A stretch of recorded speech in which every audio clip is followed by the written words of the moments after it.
Eu acabei de ver um medicamento pra TDAH que se chama Atenta.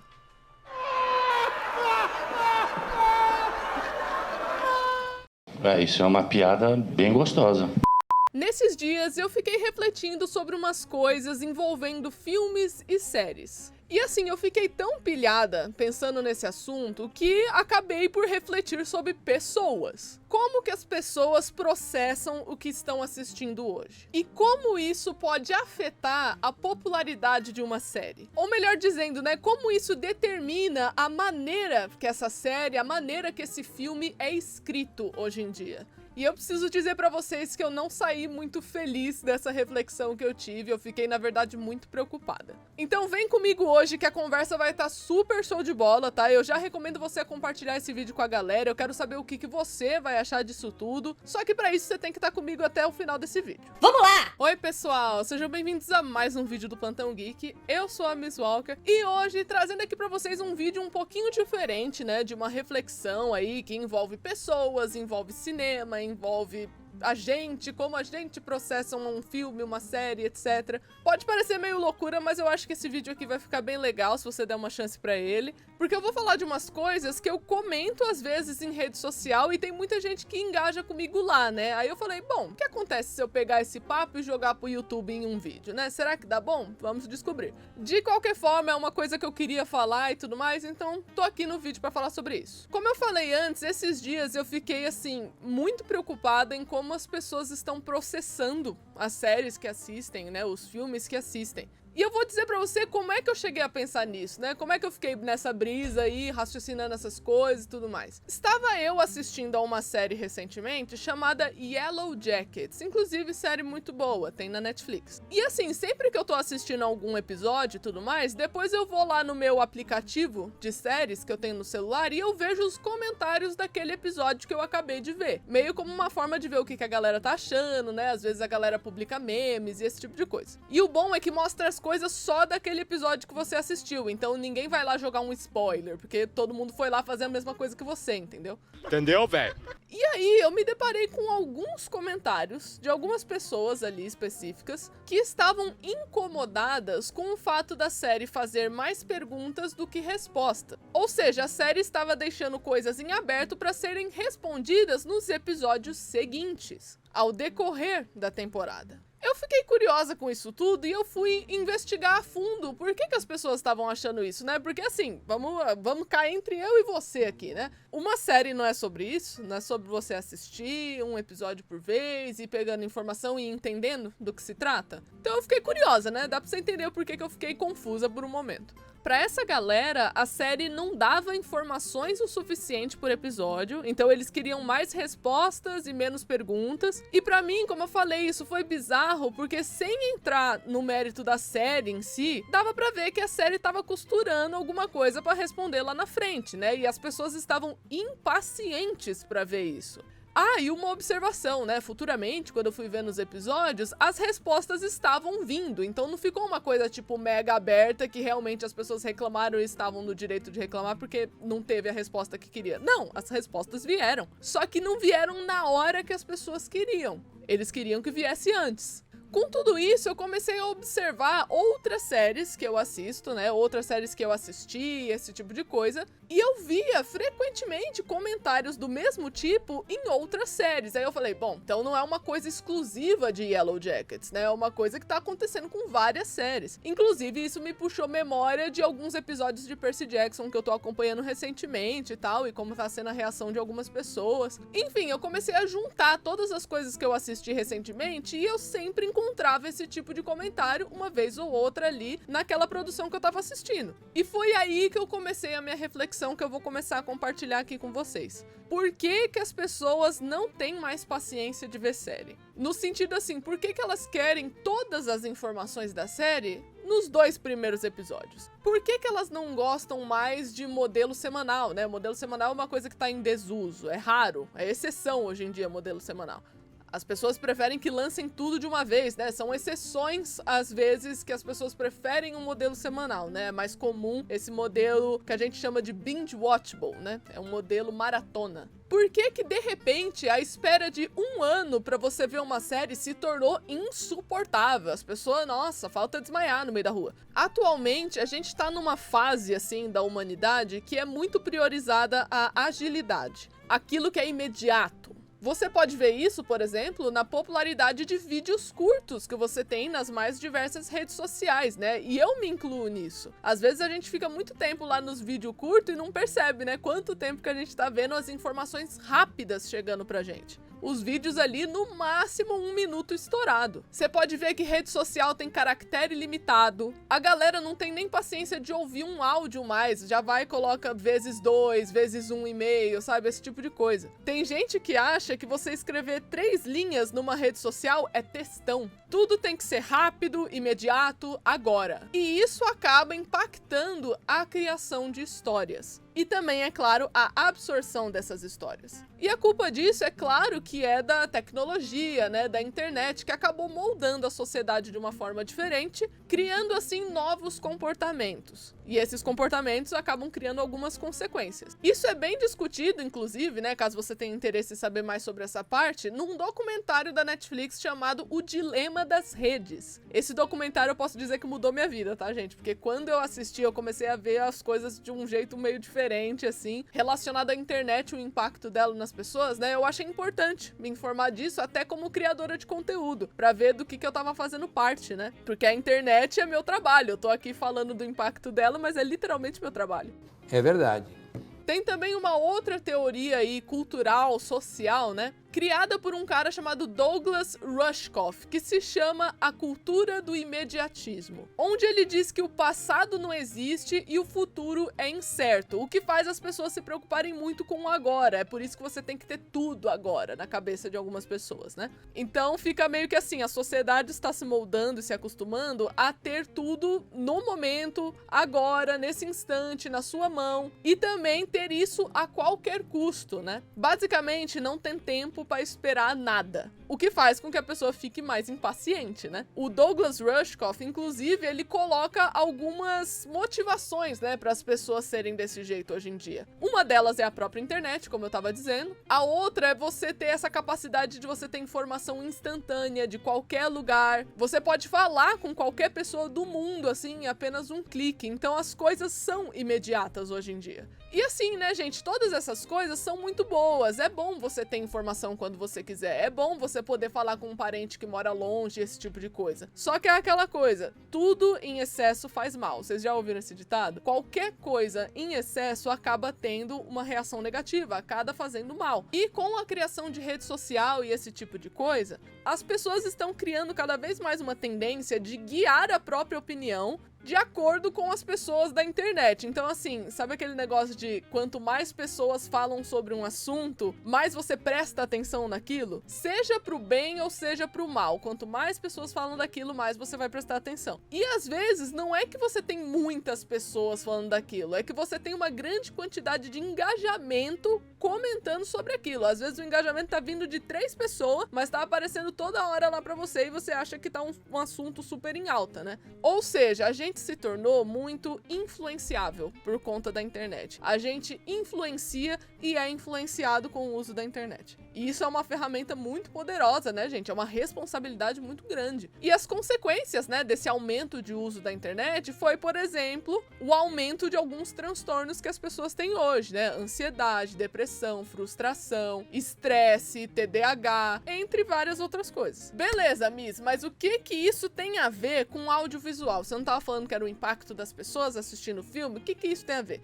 Uma coisa que eu aprendi desde muito cedo na minha profissão é que a sociedade e o audiovisual, eles andam de mãos dadas. Ou seja, o audiovisual, o cinema, ele reflete a sociedade daquela época. Se você vê um filme anos 30, anos 50, anos 80, anos 2000, você vai ver muito dos costumes daquela época, dos assuntos, os temas e muito mais coisas daquela época naquela produção. Não é à toa que você tem muita produção, sei lá, anos 90, anos 80, que se acontecesse hoje em dia, todo mundo ali seria cancelado. Não é uma temática que você fale daquele jeito. com aquelas palavras hoje em dia, sabe? Por quê? Porque reflete a sociedade daquela época. Então, assim, à medida que o comportamento da sociedade vai mudando, a escrita dos filmes e das séries ali, né, do audiovisual também vai mudando. Então, por exemplo, as pessoas estão tão acostumadas de ter informações na palma da mão quando elas quiserem, que elas se tornam impacientes hoje pra esperar pra ver uma informação numa série. Ela quer que seja tudo de uma vez. Esses dias mesmo eu tava me deparando com uma galera comentando sobre Percy Jackson e, tipo, eu encontrei muitas pessoas que queriam que todas as informações de O Ladrão de Raios, né, que é o livro ali de Percy Jackson, o primeiro, fossem despejadas nos 3 primeiros episódios. Você tem que falar de todos os assuntos possíveis. E ignorando totalmente a ideia de você criar um interesse, criar um suspense, né? Tem público novo, tem fã novo no negócio. Então você pode criar um suspense, você pode modificar um pouquinho as coisas para essa informação demorar a vir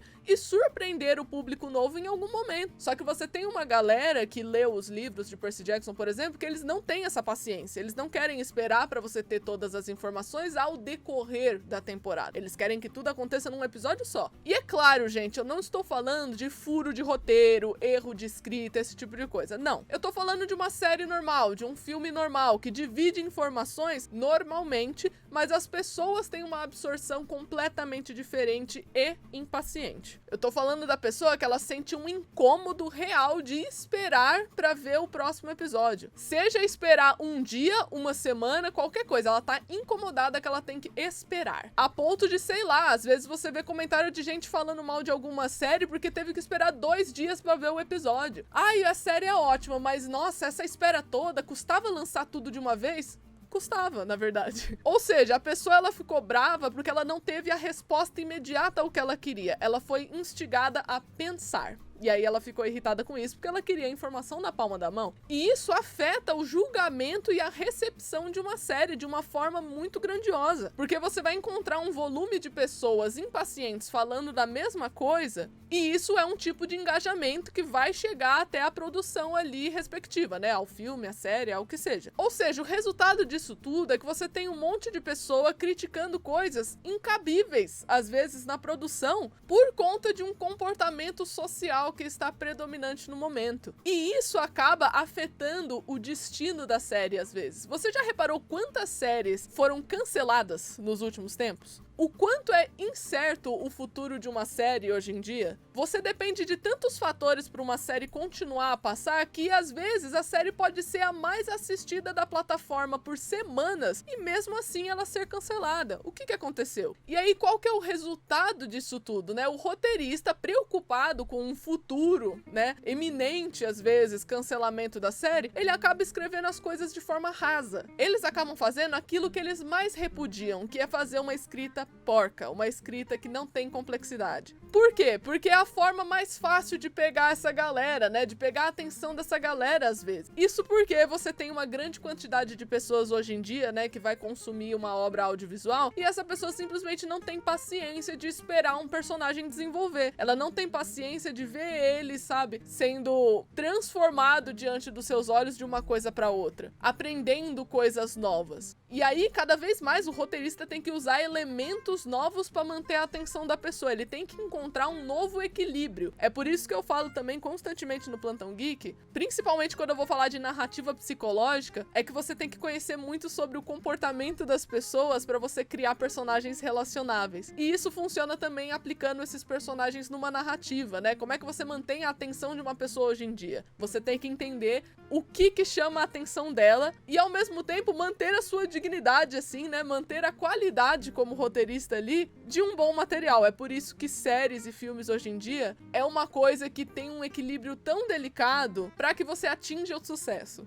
Isso me faz lembrar uma questão que foi levantada aí por um cara bem famoso aí no mundo da escrita, né, do roteiro e tudo mais, chamado Robert McKee, que ele diz no livro dele, Story, que existem 2 tipos de roteiro. E um desses roteiros, que é o que eu vou falar especificamente nesse vídeo, é chamado de roteiro de espetáculo, que são roteiros que mostram cenas, né, escrevem cenas ali que são visualmente chamativas e às vezes tem algum recurso de choque. E aí o que acontece? O telespectador, como ele fica impressionado com a cena, ele confunde o fato dele ter ficado chocado com qualidade. Ele acha que a cena foi bem escrita porque chocou ele, sendo que não necessariamente. Então você percebe como é que tá rolando uma sabotagem de audiovisual que vem de fora para dentro. É uma coisa que os dois vão se alimentando, né? Quanto mais vai escrevendo sobre isso, mais as pessoas absorvem isso. Só que ao mesmo tempo, se você não escreve as coisas dessa forma que eu acabei de dizer, o público não gosta, o que leva a um engajamento negativo, o que leva ao seu cancelamento aí da sua série em questão, né? Do filme, não tem uma sequência e esse tipo de coisa. Então é uma coisa que você entende como vai tudo se sabotando dentro do audiovisual? Porque o telespectador busca o imediato. O roteirista escreve as cenas de imediato, né? Escreve às vezes um roteiro de espetáculo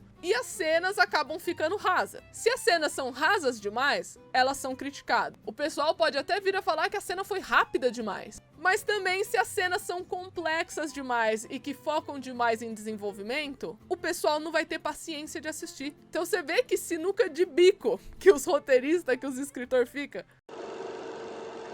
Muito complicado. Outra coisa muito louca que eu refleti que afeta demais o julgamento da galera que tá assistindo a um filme, a uma série, é que deve ser considerado que aquele telespectador provavelmente assistiu a muitas coisas. Gente, hoje você tem 500 mil streaming com 500 mil opções, tipo, não falta opção pra você assistir coisas. E às vezes, essa pessoa, ela vai assistir a esses projetos e ela vai ter um repertório muito grande. E assim, isso é ótimo, né? Como eu falei, é ótimo que a gente tem opções. Só que o fato dessa pessoa, né, desse telespectador, assistir a muitas coisas e ter um excelente repertório, por vezes ele pode entrar em contato com uma história que tem uma estrutura muito bem conhecida, né, uma estrutura que ele viu 500 mil vezes em filmes, e aí ele acha que aquela obra que ele tá assistindo é ruim, justamente porque ele conhece aquela estrutura. Ele fica com aquele negócio, ai, é mais do mesmo, sabe? Ah, esses filmes não aprofundam o suficiente, aí começa a surgir, né, os pseudo-crítico no meio do negócio. Sendo que não, aquele filme, aquela série utilizou uma estrutura conhecida muito bem, o que é uma coisa difícil, só que não foi o suficiente para impressionar o telespectador. Por quê? Porque ele tem um repertório muito grande. É difícil surpreender a pessoa que conhece demais. E aí isso causa um sentimento de desgosto, às vezes, do telespectador, né? Ele fala, ah, eu esperava outra coisa, só que aí ele conhece todas as estruturas possíveis, ou então grande parte delas, né? Ele conhece vários filmes que utilizam aquela estrutura, que por vezes ele pode entrar em contato, como eu falei, com uma coisa perfeitamente normal, perfeitamente assim, bem construída, só que ele não reconhece isso mais. Porque ele tem tanta informação nas mãos que nada mais o surpreende. E assim, gente, de novo, eu fico feliz que a gente tenha um acesso à informação muito grande. Informação é importante. Eu fico feliz que a globalização tenha aproximado muitas pessoas, né? Porque isso também é importante. Só que é como eu falei no começo do vídeo, tudo que é demais, tudo que é descabido, que não é equilibrado, acaba prejudicando. E uma coisa prejudica a outra, como eu falei nessa questão aqui, né, do vídeo de hoje. E aí, às vezes, eu fico pensando, por exemplo, como é que essa galera que vive, respira e não reconhece essa cultura imediatista que existe, lidaria, por exemplo, com série televisiva. Naquela época, assim, antes de 2015, 2016, que tava bem na transição ali, das séries televisivas, né? Como eu havia mencionado, que é aquela coisa que é um episódio por semana, que você tem que esperar a semana toda. Você tem que ir no horário correto lá, ligar a sua televisão, no canal correto pra você assistir. Tem propaganda, você não vai ver tudo de uma vez. E era uma coisa tão legal, sabe? Era uma coisa que às vezes, tipo, não tinha internet pra você comentar do episódio. Você chegava na escola no dia seguinte ou no seu trabalho e já rodava o lugar procurando gente que viu o mesmo episódio que você. E provavelmente você ia encontrar essa pessoa e vocês iam falar ali sobre o que acharam e tudo mais. Então você tem muita série hoje em dia que é extremamente marcante, como por exemplo Game of Thrones, Breaking Bad, The Walking Dead, Grey's Anatomy, essas séries que eram extremamente populares, que vieram inteiramente aí desse modelo televisivo, com exceção ali das temporadas finais de algumas dessas temporadas que eu mencionei, né, dessas séries que eu mencionei. Tipo, essas séries se passaram no boca a boca, gente. Isso aí é um feito, assim, tão grande que é inimaginável hoje em dia, sabe? Então, assim, às vezes eu vejo algumas coisas na internet que eu fico, tipo, cara, Isso é inexplicável pra mim. E é claro, né, gente, novamente, eu não estou falando de séries e filmes que tem um erro de roteiro, sabe? Que realmente deveria passar informação e não passa. Eu não tô falando disso. Eu estou falando de um consenso que aparentemente algumas pessoas estão tendo, que envolve impaciência e envolve essa cultura do imediatismo, que envolve o comportamento das pessoas com essa absorção de séries. Porque pra mim, a maneira que as pessoas absorvem filmes e séries hoje em dia é muito diferente da década passada, que é diferente da anterior, e assim sucessivamente. Uma coisa, por exemplo, que eu nunca vou superar, eu nunca vou achar estranho você esperar 1 ano pra ver uma série. Eu não vou achar estranho isso. Mas tem gente, como eu falei, fim do mundo você esperar 1 ano, né? Eu fico imaginando como é que a pessoa quer que os atores trabalhem. Como é que a pessoa quer que os roteiristas trabalhem. Os roteiristas é pra trabalhar 24 horas por dia, durante todos os dias da vida dele, não tem fim de semana, não tem feriado, não tem nada. Não tem tempo de produção, tipo, é completamente inviável, sabe? A pessoa vai ficar num trabalho eterno? Não faz nem sentido isso. É claro que você tem séries que exageram, que leva, tipo, 4 anos, 5 anos pra lançar. Eu tô falando daquelas que é um tempo considerado, tipo, 1 ano. Lança 1 ano, aí grava um pouquinho, aí no comecinho do ano seguinte vai lançar de novo, sabe? Pra mim é um tempo normal isso, mas parece que não é esse o senso comum, né? Mas enfim, né, galera? Esse vídeo aqui serviu como uma reflexão, tá? É só a minha opinião e a minha reflexão sobre isso. Vocês podem comentar aí embaixo o que vocês quiserem, contanto que seja respeitoso, tá bom? Porque a minha conclusão foi a seguinte: a internet tá, aos poucos, sabotando a experiência de alguém assistir alguma coisa. Tá chato falar de filme sério hoje em dia, porque tudo as pessoas vão achar um defeito, as pessoas vão achar alguma coisa que por vezes vai ser muito descabida, e aí você vai ter que ter um filtro muito bom pra comentar de filme, série, essas coisas. Por isso que eu falo que a galera que faz crítica de filme e série é uma galera que você tem que dar um Nobel da paciência já pra pessoa, viu? Porque ela se mete em umas que, meu Deus, sempre vai ter alguém pra falar da crítica, sempre vai ter alguém pra comentar sobre aquilo. É difícil. Mas enfim, gente, eu quero saber agora o que vocês acham desse assunto, né? Como eu havia comentado antes, eu tô super aberta a vocês falarem aí embaixo o que vocês acharam. Se vocês concordam, se vocês discordam, debatam aí embaixo. Lembrando sempre, tudo respeitosamente, tá bom, gente? Estamos aqui apenas debatendo, opinando sobre o assunto. Mas então é isso, eu espero que vocês tenham gostado do vídeo de hoje. Não se esquece de se inscrever no canal e deixar o seu like, porque isso me ajuda demais. Compartilha esse vídeo pra todo mundo que você conhece que gosta de filmes e gosta de séries também, né? Curte esse assunto. E eu vejo vocês no próximo vídeo. Tchau!